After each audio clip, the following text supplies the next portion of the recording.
Hey, welcome to the closing beat, everybody. Happy Monday to you. Did you have a good weekend out there? Hope you did. We are financial advisors here at Jazz Wealth. We are financial advisors for people who don't think they can get a financial advisor. I can actually learn a lot from clients out there. I can tell that the market is reaching some level of plateau or top because more and more people are getting antsy to be more aggressive after all of this. So beautiful thing. You get to learn from your clients. You kind of get a feel for the emotion that's out there. Anyways, hope you'll check us out at jazzwealth.com. Our Wine and Wealth this week, I believe, will be with Eric. So be sure to check that out if you're one of our clients. Of course, we do a class every Thursday for you clients out there. And by the way, got to get out of the shop a little bit, the studio here or whatever.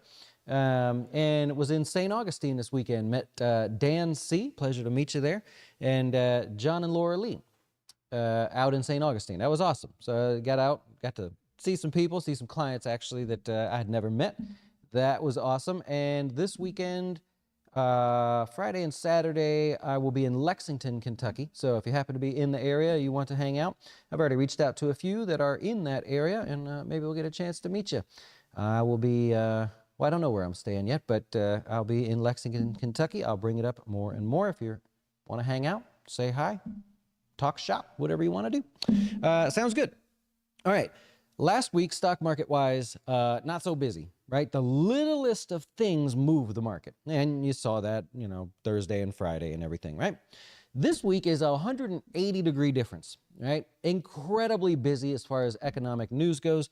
It's just night and day difference, right? Week over week there. So be on the lookout for that. You've got anything from consumer sentiment numbers. You've got some GDP revision numbers coming out, I believe, on Wednesday. That could be a market mover as well. We'll cover them as they go. But today was kind of like hey, give me some reason to get excited, scared, nervous, whatever it may be. And, well, it just wasn't much out there. So let's go over here and just take a look. So we pop on over to the charts. Here's the S&P on the screen here. Obviously, a really strong day closing with Thursday was a strong day where we closed up 2% and hit new record highs at the same time. Naturally, Friday tends to be, or any day tends to be quiet after such a big move, right? You can look, just pick a big day. Here's a big down day the next day. All right, there's about half of it there. Here's a big up day. The next day was quiet, right? And so that tends to happen, whether it's a stock or an index. If you ever see that you have a position that just rocketed higher for one day, earnings, whatever it may be, if the next day is quiet, there's nothing wrong. That's totally normal, especially if it comes after a series of already up days. So that's it. We continue to kind of stair step higher here on the S&P. That's fine. The technical traders like this little game that's being played. I don't really do this, but you can do what you want. And it's not even that great. It's just kind of like a stair stepping higher, but along the lines of the upper bounds of the uptrend, right? So some people will go like this and just say, okay, well, there's a trend range inside of here. See that? So I got my two red lines drawn on the chart. And people will say like, all right, well, basically what's happening? Are we seeing more strength or weakness? And for the most part, this last bit of this rally is ridden towards the top part of that trend. And yeah, I don't know. Maybe that continues. I don't know. That's the kind of witchcraftery that I don't normally follow along too much. But nonetheless, you got the S&P doing that. If you look around here, let's go to the NASDAQ. Same sort of thing, just a little bit more choppy because of the large cap stocks that are taking a break at the moment, and that's okay. Nobody's complaining. You got the Dow in the news, basically, with all the excitement around Amazon. We talked about that last week, how Amazon was sort of forced into the Dow by Walmart. Very, very cool how that story played out. Talked about it last week, and you can look it up if you want. But nonetheless, the Dow getting a little bit more attention media-wise. It is lagging the S&P for the year, and that's by 3% really at this point. So understandable. The NASDAQ continues to be the leader for the year. You expect it. It's up 6.5%, although the S&P is just a stone's throw behind it. So that could change hands here. if the large cap stocks don't actually fall too much. If they fall too much, then that'll take both of them down, of course. Talking about the Russell 2000 here, waking up a little bit. Today, with this move ever so slightly, remember, the rest of the indices were down, right? So with the Russell being up ever so slightly, that puts it up actually year to date now, back positive. So 0.22% year to date, obviously well behind the rest of the major indices, but waking up ever so slightly. Bonds, it's going to be a bit of an active week for bonds. Look, there's this narrative or belief or whatever, where we're starting to say March wasn't going to have rate cuts, okay? We're now going out to June for the first rate cut.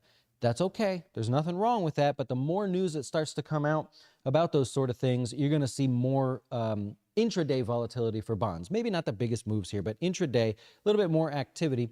Today you had bonds ever so slightly lower after really trying to get going there. It's fine, but nothing too exciting. If you look at crude oil, hey, energy, by the way, was the best performing sector today. And oil as a whole is getting more people on board, right? People on board that are starting to say, well, what's your full year outlook? All the analysts that cover it and stuff. Full year outlook in the mid 80s for the price of oil. And that's naturally helping put a little bit of a floor in there. Add to that the sort of fatigue over the news that's going on in the Red Sea, as well as Israel and Ukraine and all that stuff. People are, investors in the oil markets are largely not crazy about that at the moment. One last thing I guess I'll point out is your Bitcoin. There's your people getting all excited there. Bitcoin reaching a very high price. And today people said, I'm willing to pay more. Blows my mind there. I'm getting grumpy in my old age. I'm getting a little bit grumpy, people. All right, gold, last thing. I usually point out what happened in gold, but what do you want me to say? There's not much going on there. So that's that. We start off the new week a little bit calm. Like I said, energy, the leader today, consumer discretionary and technology. Yeah, okay, those are your top three. Utilities took it the worst, and communication services second worst there. Across the board, I thought it was interesting. Normally, when the Russell 2000 has a good day, right, just 0.5%, I'm not saying like a magical day, but like a little 0.5% gain. Usually, it's an across-the-board purchase, meaning the value stocks did well, small cap value. The index did well, growth stocks did well. That was not the case here today. Growth stocks dominated in the small cap Russell 2000 space. So there's a preference. Remember that, because every day we've talked about the Russell 2000 being higher. What's been that comment? Oh, it was a broad rally. All factors of the Russell were higher. People just wanted to be in small caps. This is like the first change of that. Not everybody wanted to be in small cap value stocks. Not everybody wanted to buy the index and just go for all of it. People are focusing more on that Russell 2000 growth. Now, if you like the ETFs and everything that wrap around that, go look at the Russell 2000 index, the value Russell, and then of course the Russell 2000 growth stocks. That's your performer here today. I don't know, too early, a little soon to tell, but that's I don't have any inside information, so I can't say that I'll tell you anything different. I'll tell you who has some inside information. Apparently the Democrats. And the only reason I'm pointing them out is because they're beating the Republicans, right? So, there's a thing in our government where if you happen to be in a position of power, you can just basically buy whatever you want. If you know something's going to happen, you can buy some calls on that bad boy and enjoy the profits you're going to make. That's why our politicians are so rich. But here's a fun one. Hey, Dustin, you can't beat the S&P 500. I hear that one all the time. Well, the Democrats are doing it. So here we're looking at the Democrats' performance as referenced by Nancy, the unusual whales ETF that came out that's focused only on Democratic moves, large position moves by the Democrats that really are known for doing this, hence the name Nancy. You get who we're talking about there? Anyways, since the inception of this ETF, it has outperformed the market. And now to the tune of, what do we got, 7% basically? Well done. Annualized returns, 20% here since the beginning of the Nancy ETF, 27% total for them. So yeah, Now, Republicans are not doing so well, by the way. If I were to plot them, they'd be down here. Republicans are just maybe not as good at trading the stock market as the Democrats, but how's that for a Monday political issue to get you fired up? The Democrats are literally crushing the market's performance. And why would that change? It won't, right? So now you can play along if you want to play along. There you go. I'm not telling you to buy that. I'm not allowed to tell you that, but there you go. Hey, one other thing I want to cover before we get into stocks in the news. Jamie Dimon in the news a lot today, as well as a lot last week, for selling off some of his shares. We talk often about being diverse. Well, he wasn't diverse, right? We talked about this in our notes from Jazz this weekend. There was a lot to cover in that. Every week I write a letter for clients. I talk about all kinds of good stuff, and I just went nuts this weekend, put all kinds of stuff in there. And I saw that Jamie Dimon was in the news for selling his shares. So I took a look at it. Let's take a look as well.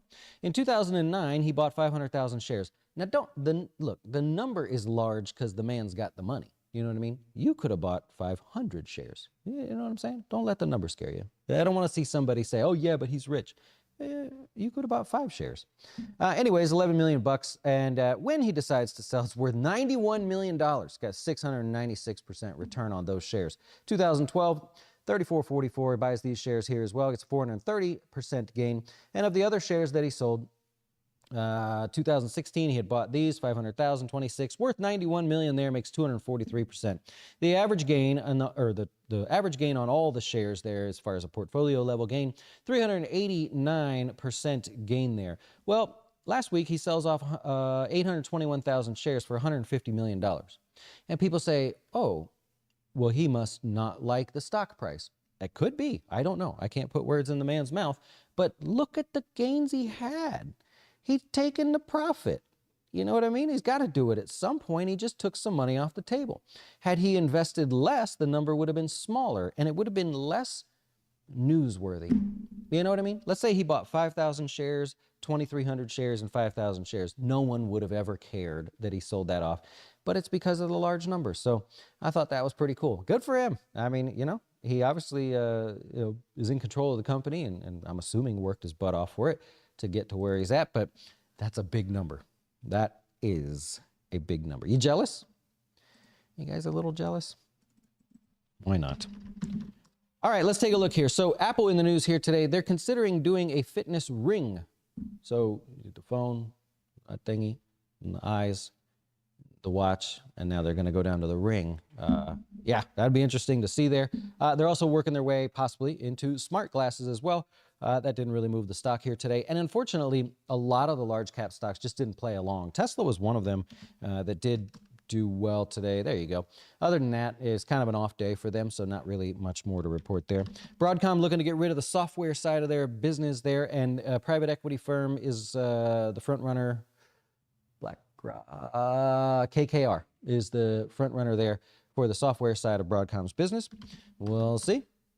You know why they're doing that, right? I mean, come on. Domino's Pizza in the news there. Look, the stock's up almost 6% on the day. Yeah, we beat on earnings. Sales were a little weaker than we thought. Okay, so the stock's going to go higher. But tell you what, we're going to raise our dividend by about a quarter, right? 25% or so. And we're going to buy $1 billion back in shares. Ding, ding, ding, right? It's no surprise to you guys that are watching the show now that in this portion of the economic cycle, right, investors reward companies for buying back shares. And I've shown time and time again, every day I look through my list and I go, who's buying back shares? And I put it on the list, right? Whether whether you know who the company is or not. So there you go. Winner. I'll tell you, Micron, can I just do this real quick for those you geeks out there that like the tech stuff? Micron, one of the better performers here today, they've announced their high bandwidth memory 3E, HBM 3E. Now, I'm not going to pretend to know all about this, but there's one cool thing I want to share with you. So I was reading through the Goldman Sachs research here of everything they have. Words I've never even seen in my life, but something stuck out to me. Okay, so they're basically saying we're producing them, right? We're going to get this out here. So they say, hey, the HBM3 has superior performance relative to its competition. That's what the news would tell you. Goldman Sachs breaks it all down into the geekery. Check this out. Now just imagine this. If you're like a computer person, hang with me for a second. The new memory chips can what do you call it? Throughput, right? 1.2 terabytes a second of memory. I don't know a lot about computers. I know that's a lot. That's incredible there. And they're working on their next one, which is a 36 gigabyte high bandwidth memory chip that will be able to put through more than 1.2 terabytes a second. You know who needs that, right? Hence the reason for the performance today. Who needs that kind of throughput in that splits literally 1 second? AI, right? AI. And by the way, it said it's going to use it's going to use 30% less power as well, which as we go and we get more AI world sort of thing here, the power consumption is going to become a discussion. Look, it happened with Bitcoin, right? Oh, Bitcoin, this is great. It's going to be a lot of fun. Wait a minute, is that good for the environment? Are we using a lot of energy? So they already got ahead of that, is what I'm saying there. Fun stuff, man. Occidental Petroleum, Berkshire Hathaway says, hey, look, we know we're buying more shares, but we are not trying to become a major player in the company themselves and tell the board of directors what to do and, you know, all that stuff. We want them to just operate as they are. We're just happy to be very large investors in the company. So that was sort of a side headline there. Okay, I'll take your questions in a second if you have any. Tomorrow we got earnings from AutoZone, Norwegian Cruise Lines, Macy's, Smuckers, Darden Restaurants, eBay, First Solar, and Urban Outfitters. Trash company Republic Services will report as well. Sometimes that one's a bit of a volatile stock. We owned it from time to time. We've recently sold it, but Republic Service Groups, if you don't know, follow around like the earnings time, it gets a little wild. Otherwise, very cool. Nice, calm, collected stock. Earnings, ooh, a little choppy, a little messy. Earnings, ooh, and well, that went the right way. But just a heads up there. One of those little things you pick up on as you're navigating through the world of all this stuff. Trying to keep up. All in on Palo Alto. Hey, so is Nancy Pelosi. All right. Nothing about Boeing. Yeah, she's not with you there. Yeah. Are you noticing new feeds paying attention to insider trading? Example, Dimon. No, that's not anything new. It's common. It got real popular. There was, when Twitter was kind of first getting going there, there was something called like FinTwits or Stock Twits that was really popular for a while. And they would track all that stuff automatically. It's not anything new there. Did it surprise you that NVIDIA didn't do a stock offering or stock split at the level of earnings? No. How is Charlie doing? You finished letting him slack off? He's at least, there. He's not back yet. He had the whole thing, the whole surgery. Tough one there. Johan, coming to Charlotte soon. I like Charlotte a lot, especially downtown. I don't know, sucker for it. They have a Rocket Fizz candy there. I know they're all the same. That one's just a little bit better. I don't know what it is. Yeah. Hey, WBD, you mentioned not buying the first day of a sell-off, which has been great advice, but when do you start looking for an entry? Yep. Let's go back to that one. Not after the first day of a new move, right? So let me clarify that a little bit. So the first day of a new move, meaning, boy, this is a messy stock to give an example on. So for example, this guy here, the stock is otherwise trending higher, and here's a massive move lower. You don't try to buy that on that first day. You know what I mean? Now down here, we've got a stock that's been selling off, getting extended little by little, finds itself now fairly extended. I still wouldn't do it, but that technically is not the same as what is in my head there. Now from there, what you can do, and this is my preferred way, I don't know, is break it up into pieces. Why can't you buy, if you're going to buy, I don't know, 1,000 shares, why can't you do 250, 250, 250, and so on? Because you're in an area that you want to participate in, but you don't know if it's 855 or if it's 810. You know what I mean? So a little different than what I was referring to in the past, but yeah, that's how I would do it. How do small and mid-cap indices react to extended period of high interest rates versus a rate cutting cycle there? Extended period, well, we could do that. That's not That's not the hardest amount of data to put together there. Remember, small caps in particular, they can thrive in a steady interest rate environment. If we stay here 4.3, 4.7, give or take a little bit, they'll figure it out. They'll do okay, and you can see that. Where they don't thrive is in an unpredictable rate hiking cycle. That makes it tough. Such a softie with Charlie. Hey, you don't even want to know. You don't even, Swamp Rat, you would change your mind in a heartbeat if you could be a fly on a wall. Are we in a bubble now? What kind of bubble? So when you say bubble, there's usually something attached to it. We don't say usually like a stock market bubble. And no, we're not in any kind of stock market bubble. Usually it's attached to something. Is it a housing bubble, a subprime loan bubble, maybe subprime car loan bubbles? That we could discuss. Usually it's something like that. Are we in an AI bubble, Bitcoin bubble? But generally as a stock market, as it stands now, nowhere near a bubble there. Yep. I know. Current spec approach. Well, I'm not sure what you're saying there. Johan. NEE, you're an option player there. All right. 2250. Oh, nope. That's not the, you must have typed in the wrong stock or something. That one I don't know. All right, how'd we do today? Oh, do we got a winner? We do. Yeah. You don't have my video, but what is that? A trash bag over there? It looks like a trash bag or is it a rock? Oh wow, I don't even know what that. Yeah, I don't know how that got there. But my camera's off. So, but yeah, as you can see, Adam R won. So congrats to him. He is a client. That's actually one of your clients. So Eric actually still holds the lead this year for clients winning Guess the Dow. No, stop it. He's got a narrow lead this year. Yeah, overall, you're still winning since like the start of the game. But that's, yeah. But this year you're catching up. So congrats to Adam R. He has a client. We're going to credit his account $100. I believe I know exactly which Adam R. that is. Cool people, but they came by one time. I don't like to see that though. Eric's clients winning or beating my clients winning. Yeah. All right. If you're one of my clients, team meeting. All right. We got to get together. I'll give you a little help. You don't have to be a client if you want to play Guess the Dow. You can have your name featured there. We will send you a $100 e-gift card now, I believe it is. But if you're a client, you have the choice to say, hey, put it in my Roth IRA. Give me an extra $100 and it does not count towards your contributions. So, yeah. I love it. Pandemoniums. I love this game. Get fired up every day. I know. So that's a good point. If we change it to Jazz Wealth AI, our valuation multiplies by 100. Sell this thing and live on the beach.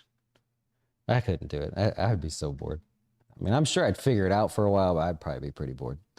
All right, we will be back tomorrow, of course, to do this all over again with more cool stuff, data, and a lot more activity, I suspect, in the stock market. So enjoy the rest of your day or evening, and hey, thanks for watching. You know what I mean? We know you have a choice in who you watch. Appreciate you watching this radio face.